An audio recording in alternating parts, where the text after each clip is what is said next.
That's Jane Cowan in Newtown, Connecticut. Well, for more on the issue of gun control in America, we're joined by the University of Sydney's US Studies Centre Professor of Legal Policy, David Weisbrod.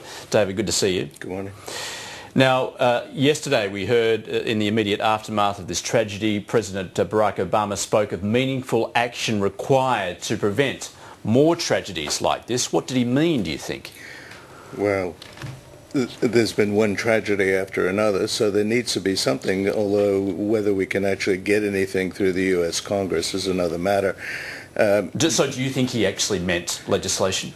Oh, I think it has to be. At the moment, it's just a wide open field, pretty much. There are 50 different state and district laws. There are federal laws. Some states have very strict laws. Others are very lax, and so it's not difficult to obtain weapons. There are over 300 million weapons in circulation at the moment, including these assault weapons, military-style assault weapons. During one of the debates in a recent presidential election, Obama was asked about that, President Obama, and he said two things he put on the agenda. One was to reinstate the ban on assault weapons, and astonishingly that was allowed to lapse in 2004. It was passed in 1994, and then it had a 10-year sunset clause, and the Congress wouldn't renew it at that time. And the other thing he mentioned, we're trying to get more of the cheap handguns off the streets.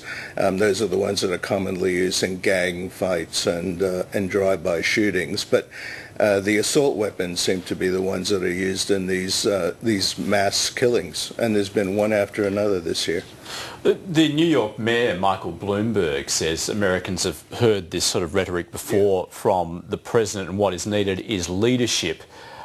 Why has Barack Obama shied away from gun control up until this point? Well, it's a very difficult issue in America. There's a huge lobby. The National Rifle Association had the second most cashed up super PAC at the last election, although they were singly unsuccessful in getting their candidates up. And there's a lot of pressure on conservative members of the Congress to not do anything about it and to leave the laws open. So it's a battle, and Obama would really have to show leadership, and he would have to expend a lot of political capital, but I can't think of another issue on which it's more worth doing than on saving the lives of Americans. I mean, this year alone, we've had gun massacres in a primary school, in a high school, in a university, in a coffee shop, in a mall, in a Sikh temple. I mean, this has just got to stop. Just to put this in context, as far as the political debate is concerned in the US over gun control, for instance, we've had Mike Rogers, a Republican, senior Republican, who said Republicans essentially think that tighter gun control measures would be the wrong step. Yeah. He says the more realistic discussion is how do we target people with mental illness who use firearms? Well, most of the people who committed the recent bunch of massacres that I talked about had no history of mental illness. They tend to be young men who are loners and socially alienated, but they don't have a record of criminal activity or mental illness.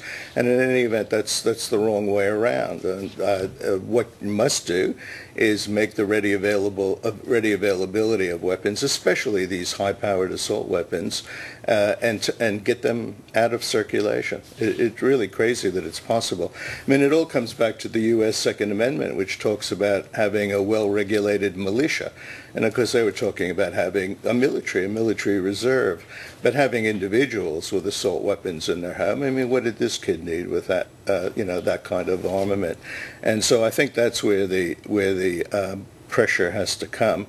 But as you say, the Republicans are going to oppose it, and anything that's bitterly opposed by Republicans, where they control the lower house of the U.S. Congress, is going to be very hard-fought and difficult. So what hope does President Obama have in terms of legislating, and what does he have to lose, given this is, of course, his final term?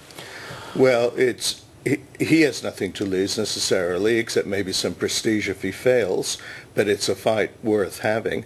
Within the Congress, of course, there are many Democrats in conservative states or conservative seats where they're going to feel like they might come under pressure. But again, what issue is there more pressing? I mean, why are you in Congress if you don't have the courage to take on something like this? This is literally about the slaughter of innocents, and if they're not willing to make a stand here, it's hard to know why they would bother with public service. If this were put to a referendum for the American people, how do you think it would stack up? That's an excellent question. I'm not at all sure. I think it would be very close. Like everything else in America, it's 50-50 bitter division, and I'm not sure which side it would slide on. Essentially, it comes down to party political. I suspect there's a heavy crossover between people who vote Republican and people who are pro-gun, but it's not entirely that.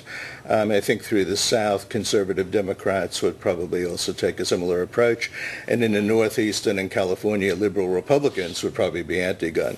So I think it's more cultural than political, but there is a crossover. And of course, the President has more pressing issues perhaps on the agenda as far as the looming fiscal cliff is concerned. He needs to get through that, perhaps before he tackles this problem. Well, that has some deadlines attached to it, although it's not so much a cliff as a long downhill slope. Yes.